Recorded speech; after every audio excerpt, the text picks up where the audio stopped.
They say every man carries two lives inside him. The one the world sees. And the one he sees in his dreams. But in Hollow Creek, no one dreams at all. Not the young. Not the old.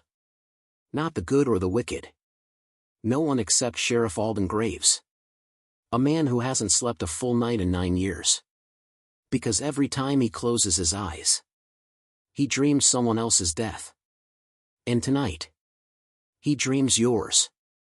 The night air of Hollow Creek carried a strange kind of quiet. The kind that made coyotes stop howling and horses flick their ears nervously. Moonlight spilled across the roofs, catching the dust that danced in the wind like restless spirits. The town slept. Or at least, it rested. Sleep wasn't the same thing here. It never had been. People in Hollow Creek closed their eyes. But they never dreamed. Not once. Not anymore. And no one remembered when the dreaming stopped. Except one man. Sheriff Alden Graves sat alone in his dimly lit office, leaning back in a creaking wooden chair. His hat lay on the desk beside a burned-down lamp, glowing orange and weak. His badge reflected the flicker, more tarnished than shine. Alden's face looked like it had been carved out of the desert itself, weathered, lined, tired beyond measure. His eyes were the worst part. Not from age. Not from drink. But from seeing too much. On the table sat a small leather book, its pages filled with shaky handwriting. Dream log, year 9. Every night, he added a name. And every day, that name ended up carved on a tombstone behind the church. Alden rubbed his face with both hands. Lord above, who's it gonna be tonight? He whispered. As if in answer, a sudden cold swept across the room. His lamp guttered. The shadows on the walls twisted. Alden's breath caught. No, not yet, please. But it came. The dream slammed into him like a bullet. Gunfire. Screams. Dust. A dying heartbeat. He saw a man gasping on the ground. Blood pooling in the dirt. A broken watch lying beside him, its glass cracked and ticking unnaturally fast. Then the dying man lifted his shaking hand. Alden, he choked. Help, me. Alden reached toward him. And woke with a violent jolt, chest heaving, throat burning. His chair had tipped backward. His lamp lay shattered on the floor. It took him a moment to breathe again. A name escaped his lips like a curse. Jonas Milford. The town banker. A smug, wealthy man who'd never worked a day with his hands. Alden cursed under his breath. Another one. And this one before sunrise. Hollow Creek looked like any other frontier town, false front buildings, a lonely church steeple, a dusty main road where boots and hooves had worn deep grooves. But there was something different in the air. Something hollow. Something missing. People here carried a strange emptiness in their eyes. No spark. No imagination. No hope for tomorrow. Dreams did more for a man than let him sleep. They gave him direction, desire, fear, ambition. Without dreams, people drifted through life half dead already. Alden saddled his horse, a stubborn black gelding named Rook. The animal huffed nervously the moment Alden touched the reins. I know, Alden muttered. The night ain't right. But we've got work. Rook pawed the ground uneasily. Alden mounted. Morning was still far away. But Jonas Milford didn't have much time left. Jonas Milford lived on the east end of town in a house bigger than anyone needed. Alden dismounted quietly, tied Rook to the post, and approached the front steps. There was no sign of life. No candlelight. No movement. Only silence. Alden knocked once. No answer. He knocked again. Still nothing. He reached for the doorknob. And the door creaked open on its own. Jonas? Alden called softly. No response. The sheriff's hand hovered near his revolver as he stepped inside. The house was warm. Too warm. Like someone had been running a stove full blast for days. Sweat prickled Alden's neck. Something wasn't right. A trail of papers littered the hallway. Footprints and spilled ink. Drawers pulled open. A chair knocked over. Signs of panic. Alden followed the trail toward the study. The door was half closed. He pushed it gently. And froze. There, sitting at his desk, illuminated by a single candle, was Jonas Milford. Alive. Breathing. Writing furiously. Jonas. Alden said quietly. The banker turned slowly. His face was pale. Eyes bloodshot. Hands trembling. Alden, he whispered. I knew you'd come. You're in danger, Jonas. I know. Jonas swallowed hard. I've been in danger for 9 years. Alden stiffened. What do you mean? Jonas opened a drawer and pulled out a small, leather-bound journal, similar to Alden's dream log. He slid it across the desk. I've been keeping track, same as you. Alden's blood ran cold. You knew about the dreams? Jonas gave a broken laugh. Sheriff, we all knew. Jonas stood shakily, gripping the desk for support. Do you remember the night the dreaming stopped? Jonas asked. Alden clenched his jaw. Of course he remembered. He was 26 back then, newly sworn as sheriff. The town was younger, louder, full of promise. Then one night, a storm rolled in from the cliffs, no lightning, no thunder, just a wall of black clouds swallowing the sky. Everyone slept that night. And no one dreamed again. But for Alden, that night was different. His first death dream had come the night the curse began. He had seen a young boy drown in the river the next morning. Exactly as he dreamed. He had never slept peacefully since. Alden's voice was low, shaking slightly. Jonas, what happened that night? Jonas closed his eyes. There was a man, a traveler, who stayed in room 3 of the Hollow Creek Saloon. No one remembers his name now. But he wasn't a drifter. And he wasn't a man. Alden stared hard. Go on. And he was holding a rifle aimed at the sheriff. Thorne staggered as the vision ended, breath ripped from his lungs. He stared at Rowan, his friend, his partner. Rowan froze. What? He whispered. What is it, Sheriff? What did you see?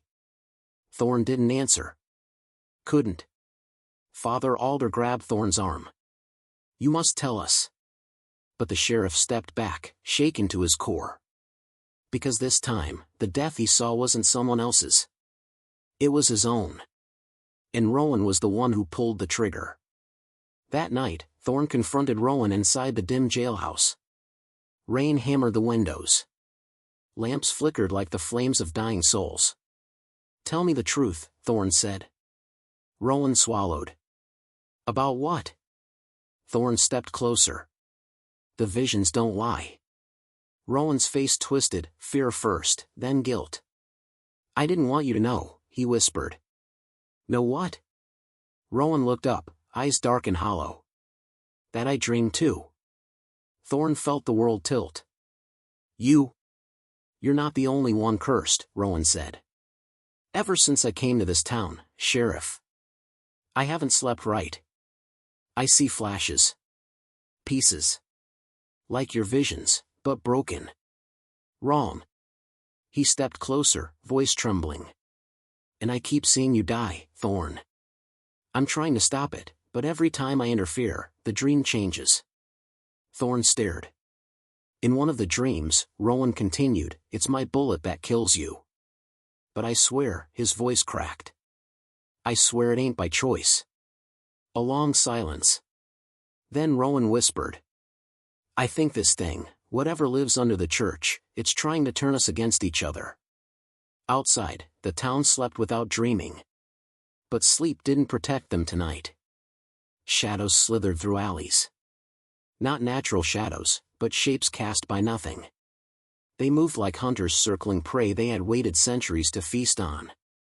The ground trembled lightly, like something massive was shifting far below. Thorn looked at Rowan. "We end this tonight." Rowan nodded once. Father Alder met them outside, clutching a lantern and a worn leather book.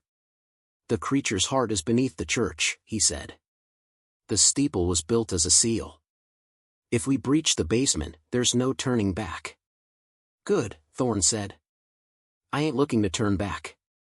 Together, the three of them entered the church. The basement stairs groaned under their weight. The deeper they went, the colder the air grew. And then they reached it. A vast chamber carved from stone centuries ago. Symbols etched into the walls glowed faintly, pulsing like veins carrying light instead of blood. At the center lay a pit. Black. Bottomless. Breathing. Something inside it shifted, slow and massive, like a mountain rolling in its sleep. Rowan stepped back. Father Alder fell to his knees. Thorn approached the pit. And the pit looked back. A voice rose from below, not spoken aloud, but threading into their minds like fog slipping under a door. "Sheriff." Thorn froze. "You have seen death. Now see truth." Images flashed. The first settlers. The ancient bones. The building of the church. The monster beneath it. And the curse placed on the town. A curse requiring one thing. A dreamer. A human vessel to absorb the monster's visions, keeping it dormant. A dreamer who could never sleep normally. Never dream their own dreams. Only dreams of others dying. And then Thorn saw something he didn't expect. The face of the last dreamer. Sheriff Elias Thorn. His father. And then the face of the next dreamer. Rowan. The voice whispered. "One of you must take the mantle. Or the town will be consumed." Thorn stepped back. Rowan stepped forward. "No," Thorn growled. "You ain't taking this from me." Rowan shook his head. "I was chosen the moment I stepped into this town," he said quietly. I think that's why I came here in the first place. Something called me." He looked at Thorn with tired, honest eyes. "You've carried this burden your whole life. Let me carry it now." The pit pulsed slowly, waiting. Thorn lowered his head. "You sure?" Rowan nodded once. "Dreams gotta belong to someone," he whispered. "Might as well be me." Then Rowan stepped into the light. The chamber roared. Wind whipped through like a hurricane twisting underground. The symbols burned white. And the monster accepted him. When the light faded, Rowan collapsed, but breathing. Alive. Changed. He looked up, eyes glowing faintly. "It's done," Rowan whispered. And the pit closed. For the first time in 20 years. Sheriff Thorn dreamed. Not of death. Not of fire. Not of shadows. But of a quiet field, a river running nearby, and sunlight warm on his face. He woke with tears in his eyes. Outside, the town was finally sleeping, peacefully, for the first time in generations. Rowan, now the new dreamer, walked the streets at dawn. His steps were heavy. His eyes tired. But he nodded at the sheriff with quiet acceptance. The curse lived on. But controlled. Contained. Thorn tipped his hat. And for the first time, he didn't see death in someone else's shadow. Just a man. Carrying a burden. The town would never know how close it came to ending. Only 2 men would remember. And one of them, finally, could sleep. The morning after Eli Carter died, Hawthorne Ridge felt wrong. Not quiet. Not mournful. Wrong. Like a song played on an instrument slightly out of tune. Sheriff Thorn walked the length of Main Street as dawn spilled over the rooftops. The light came in pale and thin, as if even the sun hesitated to step into this cursed place. A few townsfolk lingered outside their shops with faces twisted by half-formed fear. They spoke in low whispers, casting glances at the sheriff as though he held the answers they were too terrified to ask for. He didn't. He barely had answers for himself. Thorn's boots pressed into the dust, his shadow stretching long behind him. Only one other shadow in town stretched that long. And it wasn't human. The steeple. The thing inside it. Father Alder waited inside the small church with its worn pews and sagging rafters. The candles had burned to crooked nubs, wax splattered like tears down the wooden altar. He didn't look up as Thorn entered. "It's happening faster now, isn't it?" the priest whispered. Thorn didn't answer. "You've seen another one. Another death." Thorn's jaw tightened. Eli Carter. Alder closed his eyes, slow, pained. "It doesn't choose randomly," he murmured. "It follows the cracks in a man's soul. It finds weakness." Thorn's voice was low. "What is it, Father?" "The thing in your steeple? The thing that watches this town at night?" Alder swallowed. For the first time, true fear flickered across his face. "It's not in the steeple," he said. "It is the steeple." Thorn stared. The priest went on. "Long before this town existed, long before these lands were claimed or mapped, something old slept beneath the roots of the valley. The first settlers found bones here, great, blackened bones. Said they belonged to giants or devils." He turned toward the stained glass window. The colors looked faded, drained of life. "So they built a church on top of it," Alder whispered. "Not to worship, but to cage. The steeple acts as a spike driven through its heart. But a cage is not a tomb." He faced the sheriff. "And it is waking, Thorn." That night, the sheriff didn't walk through town. He ran. Because his dream had come earlier than usual. Too early. It hit him the moment he sat down in his chair at the jailhouse. A sudden snap of cold, a flicker of darkness, and then he saw fire. He saw screaming. He saw the church engulfed in shadows that moved like limbs. He saw a child's hand reaching from the smoke, small, trembling, desperate. Then he saw a face. Not a stranger. Not a drifter. Not a sinner. A girl no older than 9. Clara Hensley. The blacksmith's daughter. And he saw her die. He woke with a gasp, sweat soaking into his collar. The lamp beside him flickered, dimmed, then flared back to life. That wasn't normal. Lamps didn't do that. He stood, hat in hand, heart pounding against his ribs like it wanted out. He ran to the Hensley homestead at the edge of town. The Hensley home was silent when he arrived. Too quiet. Not a whisper of wind, not a creak of wood, not even the breath of the horses in the barn. Thorn knocked once. No answer. He knocked again. Still nothing. His hand went to the revolver at his side, thumb brushing the worn grip. "Clara," he called softly. "Mr. Hensley?" The door opened slowly, hinges groaning like they hadn't been used in years. Inside, the house was touched only by the faintest glow of moonlight. Something was wrong. Terribly wrong. The sheriff stepped inside. A chair lay overturned. A plate shattered on the floor.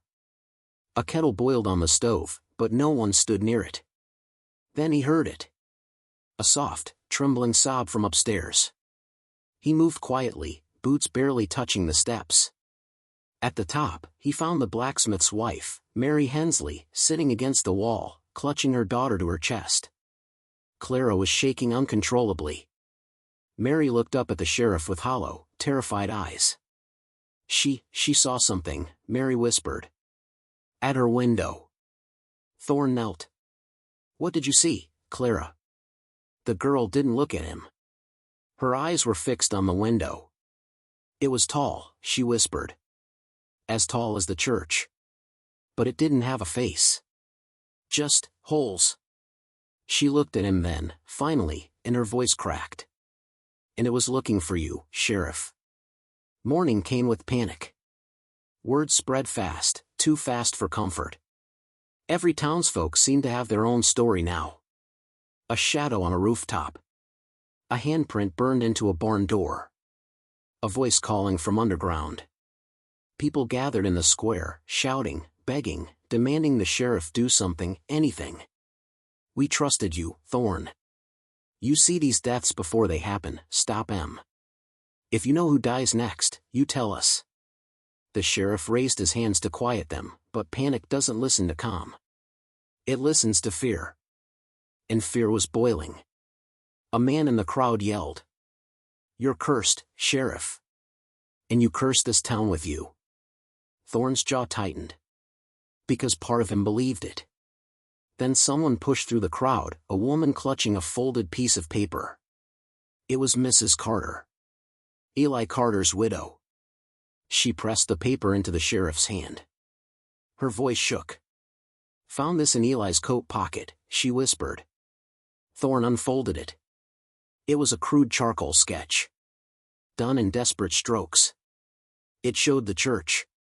Burning. And beneath it, a shadow shaped like a man. With no face. Thorn returned to the jailhouse and laid the sketch on his desk. He stared at it for a long time. Did Eli Carter see the same visions before he died? Did others? Was Thorn not alone in this curse? A sudden knock rattled the door, hard. Dangerous. "Sheriff. Come quick." It was Deputy Rowan, breathless, eyes wide. "It's the steeple," Rowan gasped. "Something's happening." Thorn grabbed his hat and ran. The townsfolk gathered outside the church, staring upward in horrified silence. The steeple glowed. Not the warm, golden glow of sunrise. Not candlelight. But a pale, silver, unnatural light, seeping from between the wooden boards like the church itself had swallowed the moon and was bleeding it out. The air hummed. Low, deep, vibrating in the bones. "What in God's name?" Rowan whispered. "It ain't God," Thorn said softly. The light pulsed once. Twice. Then, a crack split down the side of the steeple. The crowd gasped. Father Alder stumbled out the church doors, robes torn, sweat pouring down his face. "It's awake," the priest cried. "We held it for decades, but the cage is breaking." The ground beneath them trembled. And then Thorn's vision hit him. Hard. Violent. The church. The screaming. The burning. But something new appeared this time, something he hadn't seen before. A figure. Standing in the fire. Not him. Someone else. Someone familiar. And this time, the face wasn't blurred. It was Rowan. His deputy. Jonas lowered his voice. That night, he took something from the town. And he left something behind. Alden felt the chill return. What did he take? Jonas looked at him with hollow eyes. Our dreams. And what did he leave? Jonas hesitated. Then whispered. A mark. Alden froze. Where? Jonas slowly unbuttoned his shirt. Alden sucked in a breath. There, over the banker's heart, was a black symbol, twisted, burned into his skin, almost alive. Alden staggered back. What in God's name? Jonas spoke bitterly. We all have it, Sheriff. Every soul in Hollow Creek. Alden grabbed Jonas's arm and pushed up his sleeve. And there it was. The same symbol, faint but unmistakable. We're branded, Jonas said. Marked by something old, older than the West, older than dreams themselves. Alden's mind reeled. How do we break it? You can't, Jonas said. But he can. Alden's eyes narrowed. Who? Jonas swallowed. The traveler. The one who did this. He's coming back tonight. A sudden howl of wind slammed the shutters. The candle in Jonas's room flickered violently, then went out. Alden's heartbeat thundered in his ears. Footsteps echoed in the hall. Slow. Heavy. Deliberate. Alden pulled out his revolver. Jonas, get behind me. Jonas didn't move. Alden, it's too late. The study door creaked open. And a figure stepped inside. Tall. Wrapped in a long, dark coat. Hat brim low. A shadow where a face should have been. Alden pointed the gun. Stop right there. The figure kept walking. Alden cocked the hammer. I said stop. The stranger's voice slid through the room like a cold breeze. You see their deaths. Because I gave you their dreams. Alden's breath caught. What are you? The figure tilted its head. I am the thing your kind forgot. The thing that lived in your dreams long before you had words for it. Jonas fell to his knees. Please, don't take me. The figure looked at him. I already did. Alden's eyes widened. What do you want? The stranger lifted a hand, revealing a small cracked pocket watch. The same watch Alden saw in his dream. Tick. Tick. Tick. Fast. Too fast.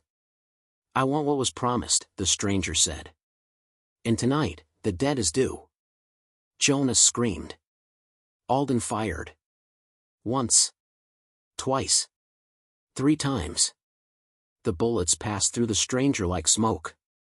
The room exploded in cold wind. Alden shielded his eyes. When he opened them, Jonas Milford lay on the ground. Dead. Broken watch beside him. Just like Alden had dreamed. The stranger was gone.